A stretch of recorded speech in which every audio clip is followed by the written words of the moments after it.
Brian Chadwick, serial entrepreneur and living proofs that the American dream is real. Welcome to Soft and Savage.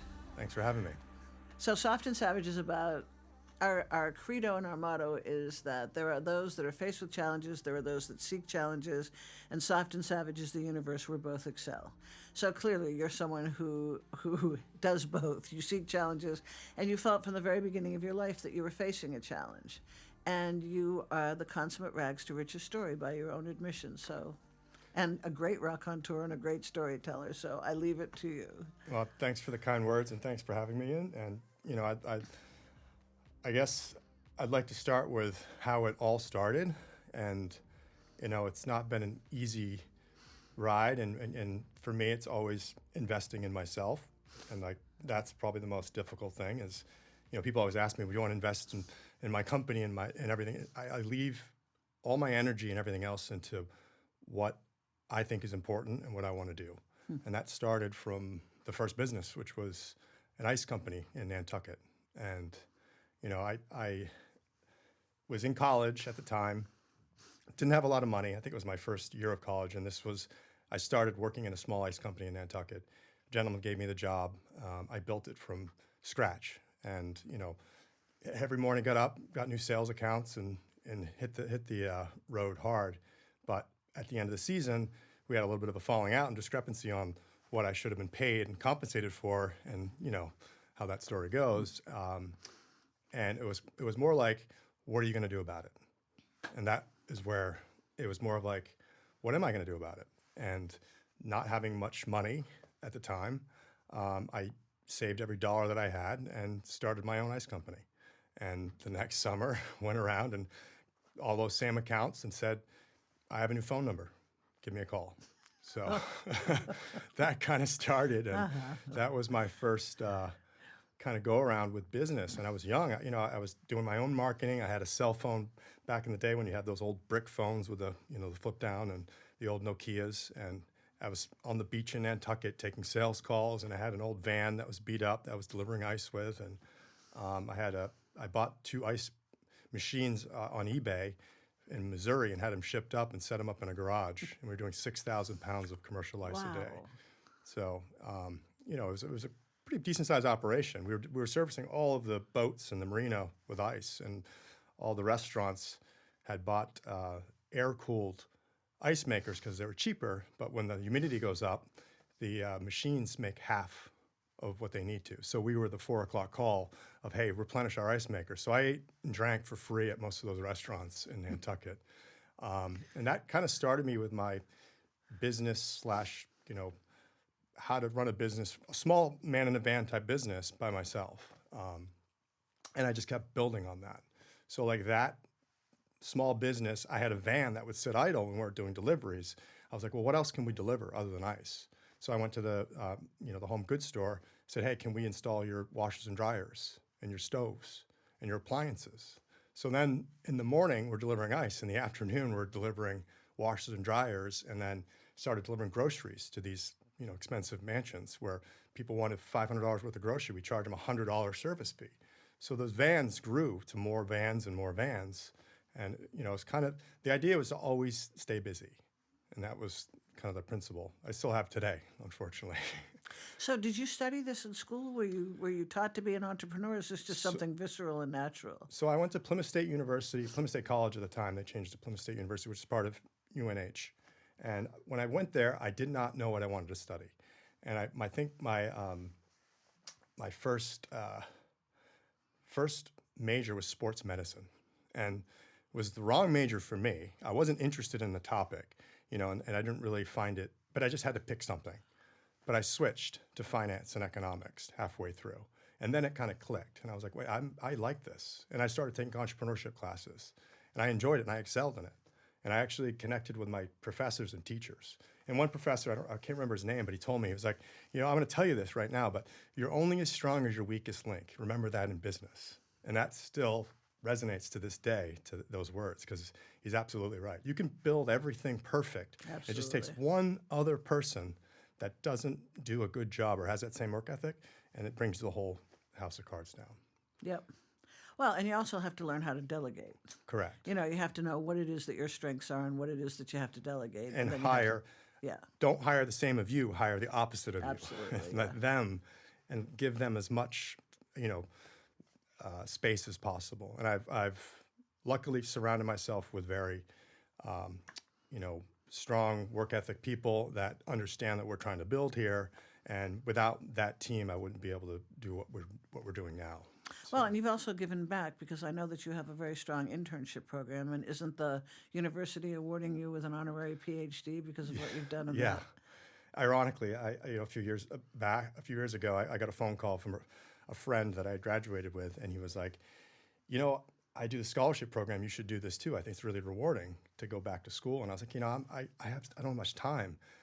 And I thought about it, like, I can make time for this. I can make this happen. So I contacted the alumni office, set up a scholarship in my name.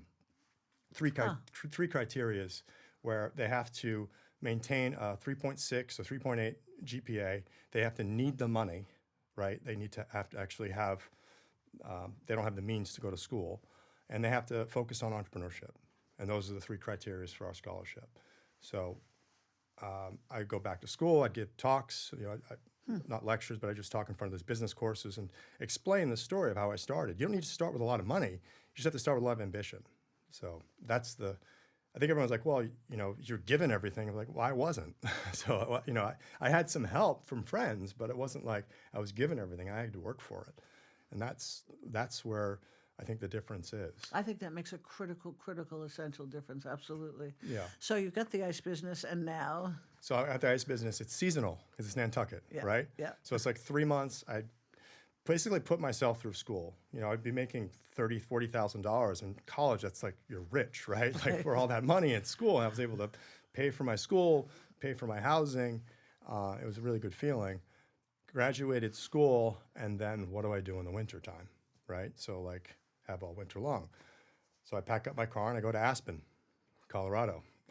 And the same idea where it was like, okay, if I can build this in Aspen, I'm not going to build an ice company in Aspen, but I can deliver appliances. I can install appliances. And they just had built a Lowe's 40 miles away from Aspen in Glenwood Springs. It just had opened, a Lowe's hardware store. And I reached out to Lowe's and I was like, hey, I'm doing this in Nantucket at Marine Home Center.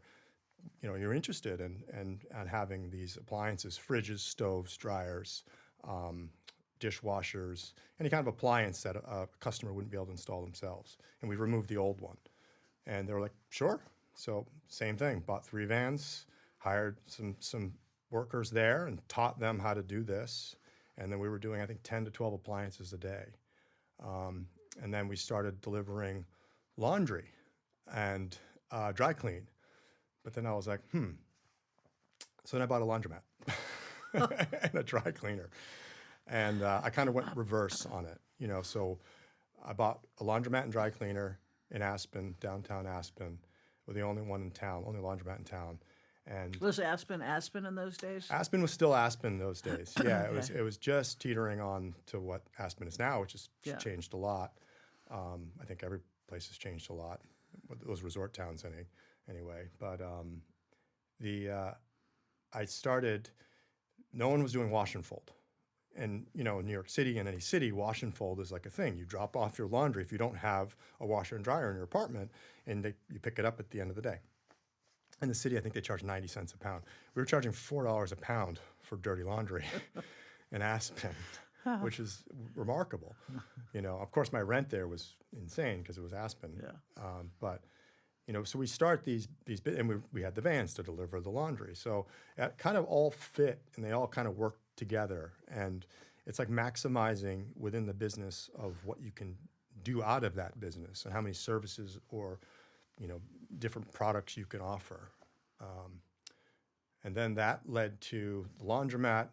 And then I always told myself I would never get in the bar and restaurant business just because I like to go out and eat and be on the other side of the bar a lot. So it's probably not a good thing for me.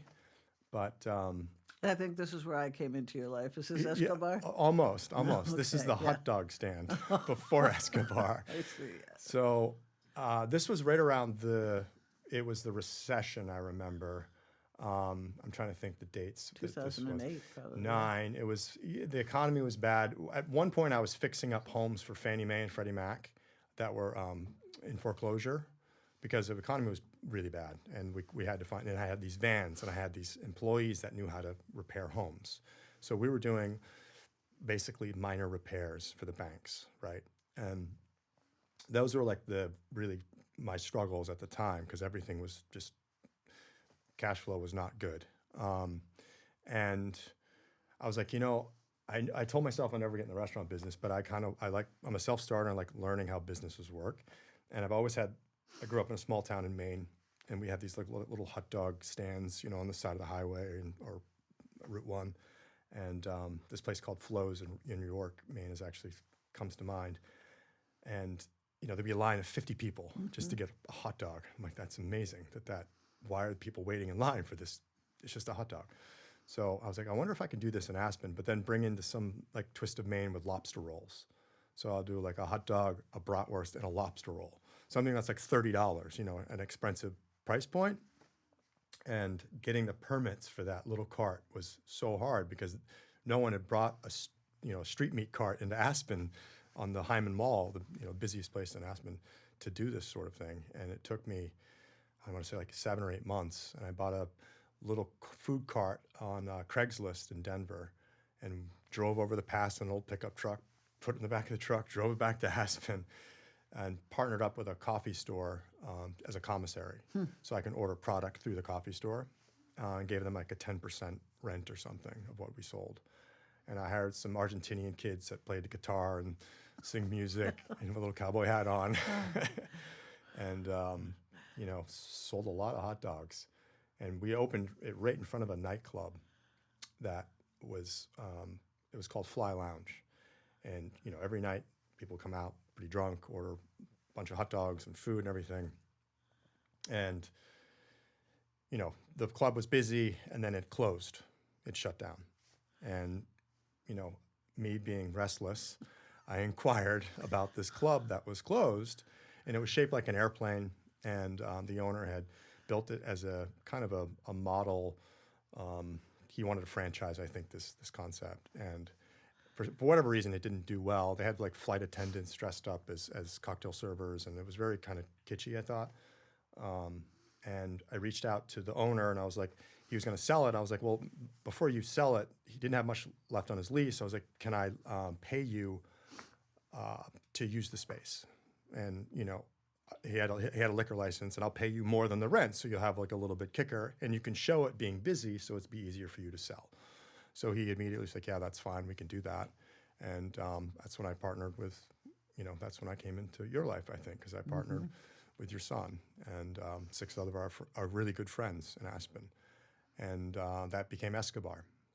And it was shaped like an airplane, and the police thought I was crazy to call it Escobar because, of how Pablo used to ship his product. And, the first night was New Year's Eve. I think it was like 2010, and we had a line of like 200 people waiting to get in. And we just changed the name. We didn't change the upholstery system. I mean, literally the drapes inside said Fly Lounge on it. I think I like taped over one of them and said Escobar with a Sharpie or something.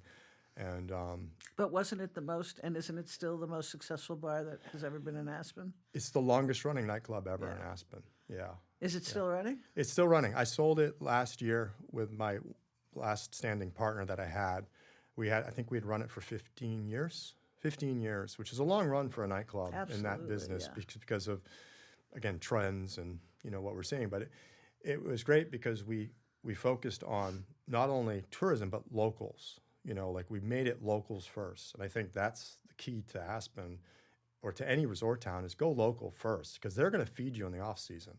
You treat them right, they'll treat you just as right. So, and that's, yeah. And I think that's another motto is like, with employees, right? For me, like having long-standing employees in any business, you treat your staff like you would your customer. You treat your customer like you would your staff. And you'll always win because it's always, if you respect them, and the same with the customers. You can't be like, why are you here? You want them to come here, especially in the service business or in the hospitality or in the F&B space.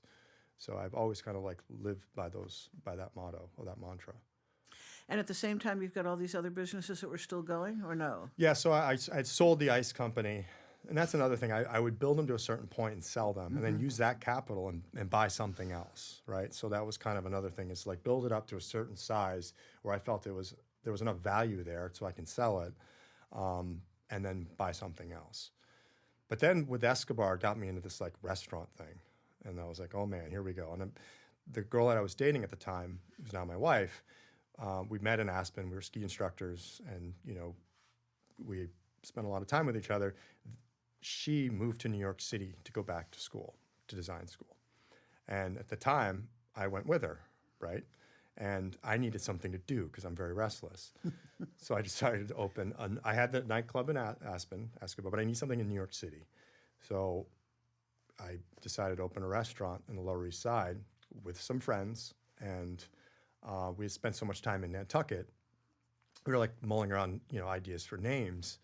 And I was like, what about Gray Lady? Because the nickname for Nantucket is Gray Lady because it's always fogged in. And that's Gray Lady. And that's been there for 14 years. And so now take a leap. Now you're doing things that are much more sophisticated. You are in the mining business. You're in the agriculture business. Yeah. So, restaurants all the way up to COVID were my main focus. COVID really kind of kicked my butt with stuff, and it was really hard for me. And at that point, I had 9 restaurants all over. Oh, really? Yeah, I had 9. I had one in Montauk. I had one, I had a few in Aspen, a few in New York City, and I decided to. I even opened a restaurant in Nantucket, another Gray Lady in Nantucket for a short period of time, I think 2 years. Tried to just scale down on that because the restaurants are a lot of brain power and a lot of energy and a lot of work, and they never sleep. They never stop. From deliveries all night long to staff all day long to, problems with actual space. So they're just a lot. So I kind of shrunk that, sold some restaurants, kept the ones that I was happy with. Gray Lady, I still have it. Sold Escobar because the nightclub business, I'm getting a little older now. I have a baby. I fought that thing for my brand and stuff and my career. I figured now's a good time to get out of that. And I was happy with it. I'm happy the girl I sold it to, is keeping Escobar as the brand. So it's still, going. Lives on. Yeah. So I started to think, what else can I do for passive income? Having income still coming in, not take so much of my time. And I ended up buying a gas station, a self-storage building outside of Aspen with another friend of mine. We still have that building. It's an old snowmass. Learned a lot about the gas business. Didn't understand it. Now I understand how that works. Self-storage is another one. It's great passive income. Yeah. And, that's a great, very low-stress business. So you put your stuff in storage and you pay your storage rent every month, and we pay the lights for the lights, the light bill, and that's it. So that's easy passive income. Yeah, I sold my house 3 years ago, and I'm paying about $900,000 a day In storage storage, fees. yeah. Absolutely. A lot of people, it's like Yeah. one of those things. It's like a gym membership. It's Yeah. like, I'll go tomorrow. You know what I Yeah, mean? But it's just, it exactly. keeps going and going and going. Right. We bought a house up in the Catskills a few years back, and again, very restless.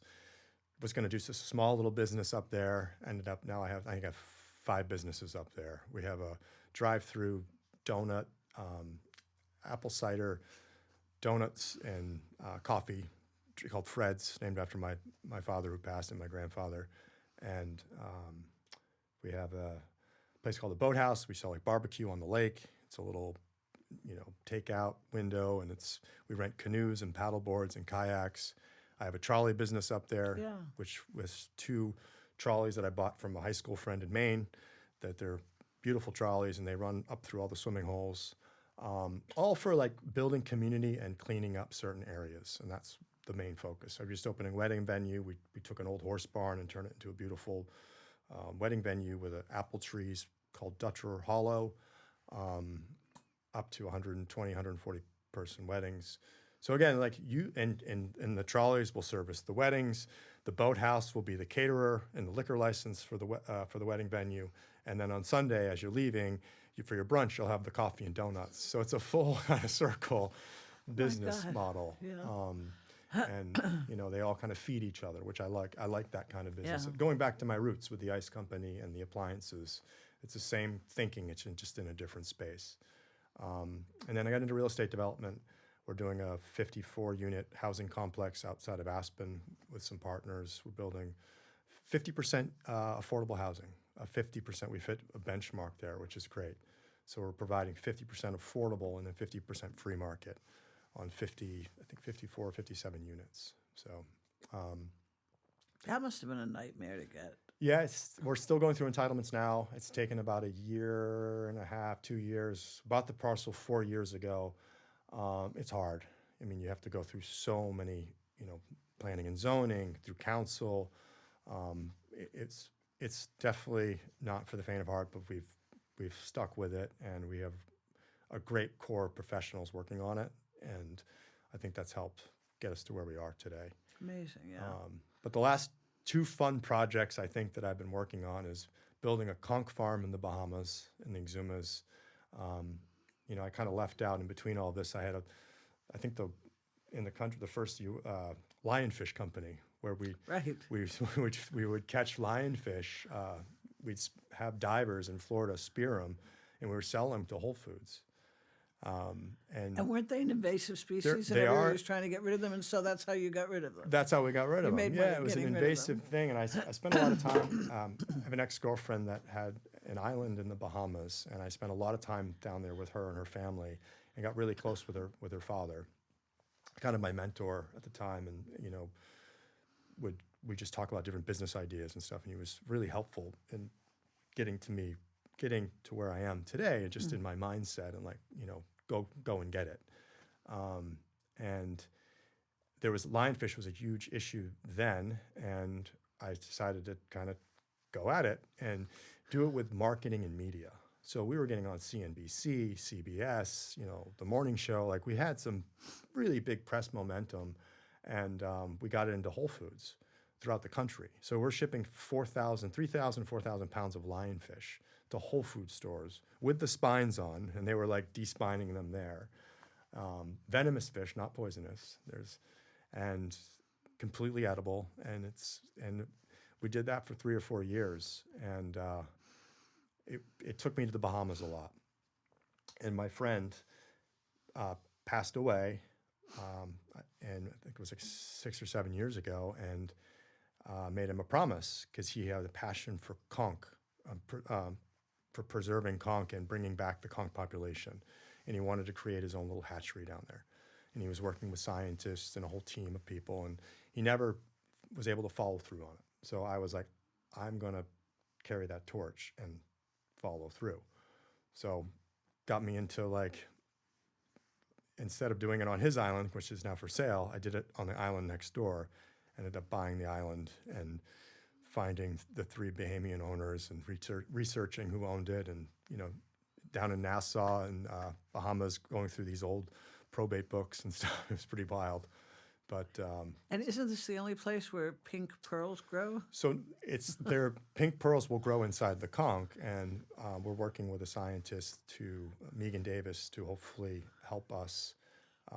She has a patent on doing that and growing these pearls, which could sell anywhere from $10,000 to $30,000 inside these conch. And she's already doing that research, and she's an amazing lady. Was really close to Mr. Bernhard, who was my friend, and we've had her down to the island a few times. But we spent the last 3 or 4 years building from scratch. We have these large raceways. We have all these pumps that are automated on Wi-Fi switches. It's all solar. We have a 1,000-gallon rainwater cistern under the house for showering and toilets, and we actually rent the island out now to guests, and it's called Bowe Cay. So we've been doing that the past 5 or 6 months, and it's pretty. So again, the multi-purpose, synergistic. Yeah, and it's more like ecotourism, so you can go down and kind of see, but you learn about the issues with conch and what happens if you overfish, and And there's a lot of pressure on the conch right now. And if they're in a controlled habitat, you're able to, I think I want to say there's 500,000 eggs in an egg mass in a controlled environment. Maybe 5% in a not controlled environment, 5% will live. In a controlled, it's up to 30 to 40% live. God, So yeah. it's an amazing, if you can actually get them to a certain size and then seed different areas and not let anyone know where you're doing that, because they will, Overfish them. Who's fishing them? Is it the Japanese, the Americans? Who is it? everyone, the Bahamians do what they can, but they're obviously, they're very limited kind of what they can do. And that it's the Bahamas, and especially in that area, it's just vast open, space. And there's just all these big trawlers and these fishermen that go down that they free dive and they'll just take as much as they possibly can. But the locals will say they have to go further and further out to find these conch. And I know if you go to like anywhere in Nassau, these little tourist stands, they have these little conch ceviche, conch salad, and they just pile them on for $10. And, if this keeps up, they're going to have a problem. So what? Because why? How does that balance the ecosystem there? Well, right now, there's no really, they have a season, a conch season, but I think, unfortunately, a lot of places aren't really abiding by that. So it's just a decreasing population. And I think some other stuff is going on as well, as far as like our warming oceans. There's other issues that are, pushing this. Yeah. I know lionfish at the time was an issue because lionfish would eat up to 90% of its body weight every day. And it would eat itself. I mean, it's just constantly like a vacuum of the sea. So have you corrected that imbalance? No, By we're taking just, so many out? the lionfish, Yeah. that, and I think we tried, we definitely did. No one really has the data, but you do see less and less lionfish. I don't think it's just from what we were doing, but I think they kind of were starting to cannibalize themselves. So I think kind of nature may have played a role in that. A corrective role. Correct, which I think is a good thing. But Yeah. at the time when you were snorkeling in certain reefs down there or diving there in the reefs, you'd see like 30 lionfish and no other fish. That's a problem. So now, the conch, we're just starting. This is in its new phases of this conch project, and this is going to be something that's ongoing. It takes 2 years to grow a full-size conch. We don't plan on growing full size. We plan on having a hatchery and then seeding, because it would be very expensive. I'm not selling this conch for food. I'm selling it to repopulate. Now, I'd like to keep some conch to make pearls, but those conchs are not sacrificed. So you keep reusing the same conch. So how does that work? She creates like a little incision Yeah. and puts a starter piece of sand or silica in there, and that creates the pearl. But then that incision then becomes keep being reused, if that makes sense. That pocket over and over and over again. So you don't have to sacrifice. The animal, Yeah. it stays alive through the process. And even after it goes out to pasture, when it's done making pearls, it can still, you know what I mean? It doesn't die. Huh. So, and then during COVID, this is probably the most interesting part of this. During COVID, I was really bored, and I was stuck in my apartment in New York City, and in our loft there, and like there was just nothing to do. And there's only so much Netflix you can watch, and so many newspapers you can read, or whatever. So I was just like, okay. I started researching mining claims in Aspen, and very random, but like this is all stuff you can do for free, and it's public, and on a clerk and recorder's page or an assessor's database, it'll show ownership of any area, and you can actually look at deeds that are scanned online all the way back to like 1876, way all the way back, and it's all free. So Aspen Mountain, everyone thinks Aspen Ski Company owns Aspen Mountain, or the Forest Service owns Aspen Mountain. That's partly true, but not 100% true. A lot of those claims, most of Aspen Mountain is broken up into I think 1,300 mining claims, little 10-acre rectangles. And it's like a crazy game of Tetris when you're looking at on a map. But this is the mountain where the ski facility is? On Aspen Mountain, Ajax, where you ski, where you all ski. the ski, Okay, the front yeah. side of Aspen Mountain. Mostly the front side of Aspen Mountain. There is some mining claims on the back side, Little Annie's, but most of them are centered on the front. That's where they found the most mineral-rich ore in the late 1800s. And we're talking some of the richest ore in the country. So 1/6 of the silver supply came from Aspen Mountain. of I think global. So like came from Aspen Mountain. So this was a huge ore strike, silver strike, and they had hollowed out a big portion of Aspen Mountain. And when I say hollowed out, like you could fit a few hotels in massive stopes. And they went in and took as much as they possibly could until silver prices crashed when they took the silver off and silver standard. They switched from silver standard to the gold standard. Right. Silver markets just were wiped out, and then those mines were kind of just left. That began the quiet years in Aspen, when people were like, well, "What are we going to do now?" What were those years? Early 1900s. Oh, till yeah. like until skiing. Okay. Really was like tourism kind of sparked back up. They were called the quiet years of Aspen. So these mining claims were, they weren't paying taxes on them. A lot of them were patented mining claims, which basically means you own, the U.S. government gives, it's like homesteading. So when you work the land, they'll give you the patent and you own it. They'll surface. In perpetuity? In perpetuity, as long as you pay the taxes. I see. Okay. So on the surface and the mineral rights. Wow. Yeah, which is amazing at the time. And you'd have to do 3 years of maintenance and labor on it. There's like rules, just like homesteading, a certain period of time, and you have to work the land and show that you continue to work the land. But on a patented land, you own it.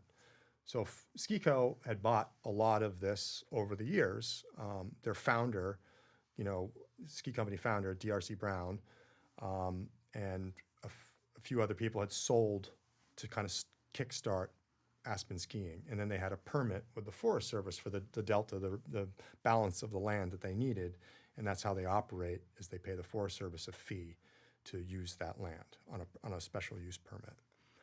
A lot of these mining claims, though, weren't purchased by Skico because the people had died and they didn't know who owned them.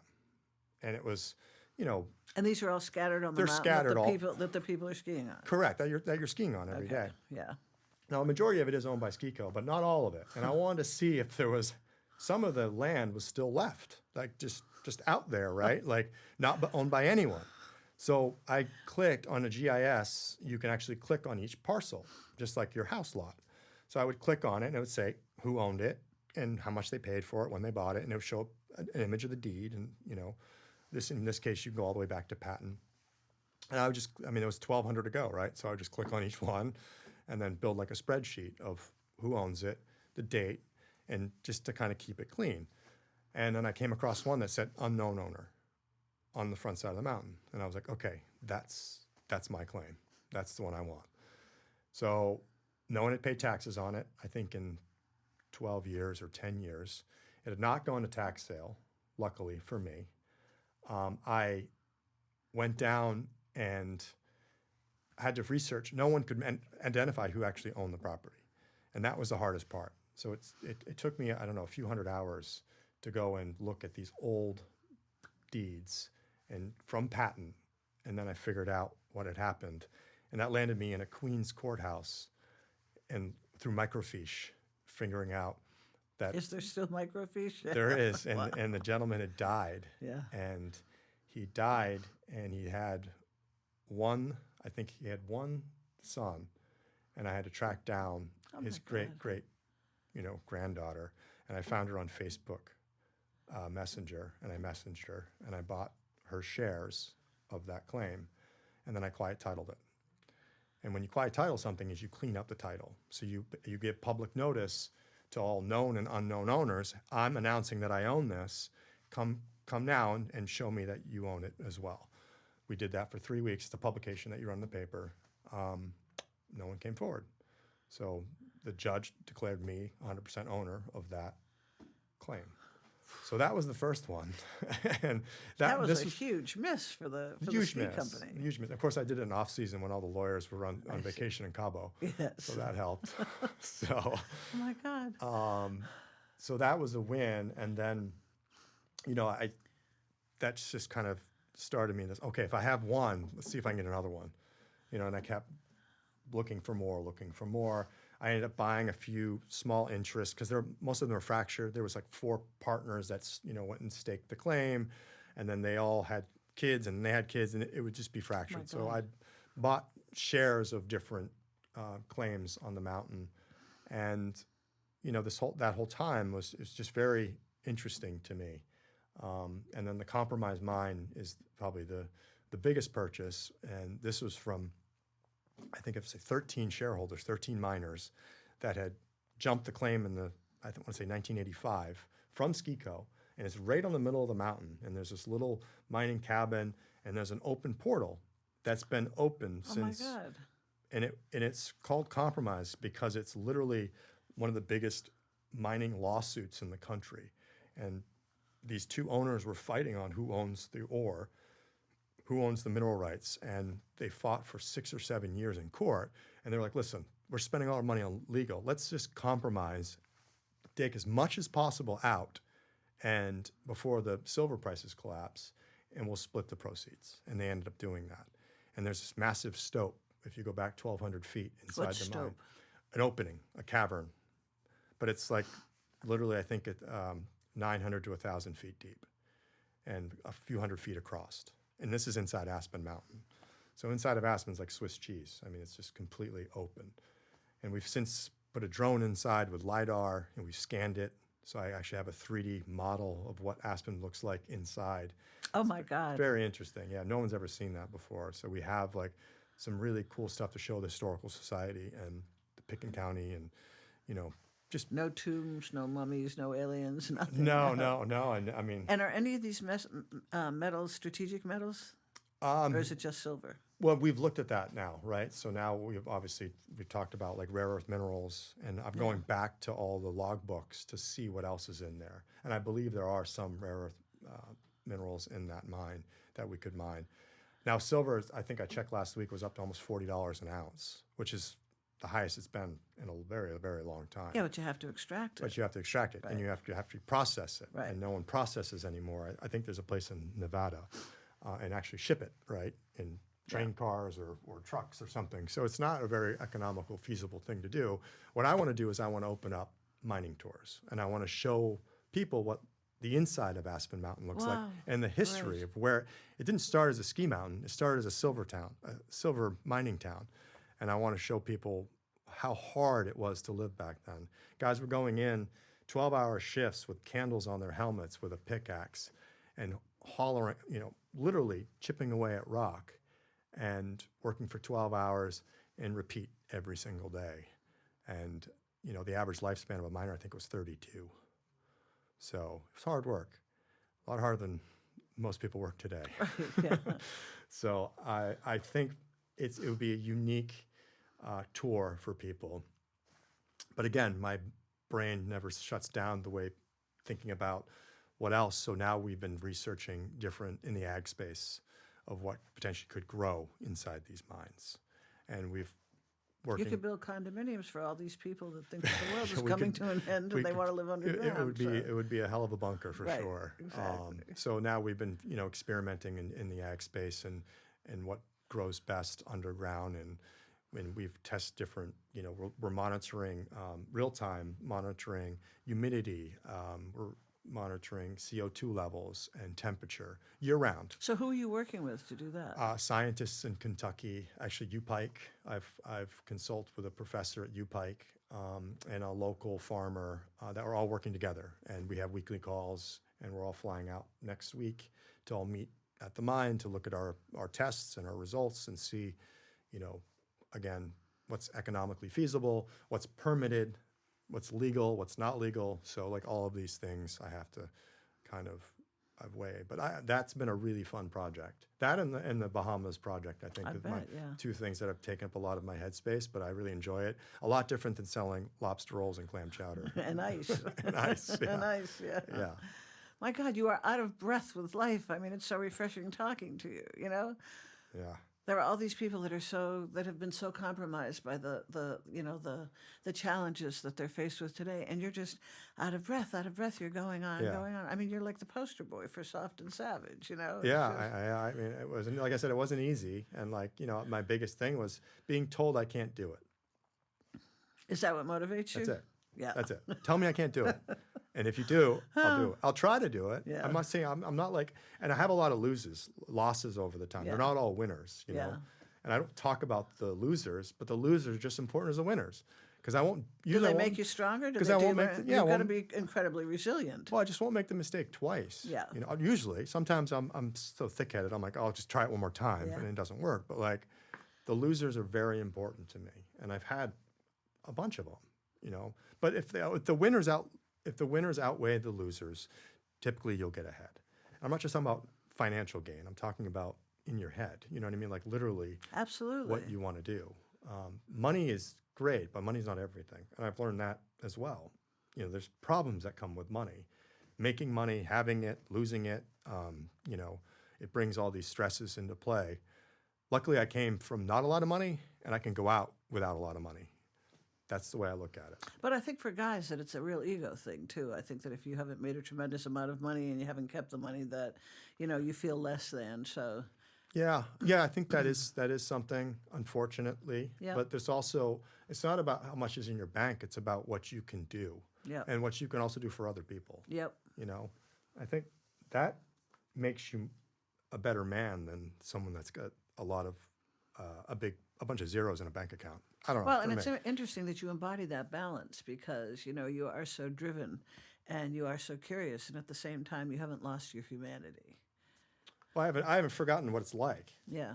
You know, I know what that's like. I know how hard what that feels like if you don't have, you know, not like having nice shoes or something. It's like not being able to eat, or like having, you know, like normal, like nice clothes when the other kids at school have nice clothes, stuff like that. You know what I mean? Like that stuff. It's like, you know, not that that should be important, but when you're growing up, you know, and you want to have a certain level of comfort or just a surety, I think it drives you harder later on in Absolutely. life. You Yeah. know, so and I want to instill that work ethic into my kids and to anyone around me, and that's why I talk so much about it. And I hate talking about myself all the time. I feel like I don't want to sound like a narcissist or whatever, but I don't know. I think people can learn from it, you know, and it's not Well, I think the fact that you have the experience and the expertise and you're invested in the contagion right. is lovely. Yeah, I'm not the smartest guy in the room, nor do I claim to be, but I'll give it a shot and I'll try. And a lot of people won't get past that first step. Yeah. They'll like talk about it, but they won't do it. You know, there's a lot of people that you'll meet that are like, yeah, someday I'm going to do that, but I want to do it the next day. So And you like, do. And I do.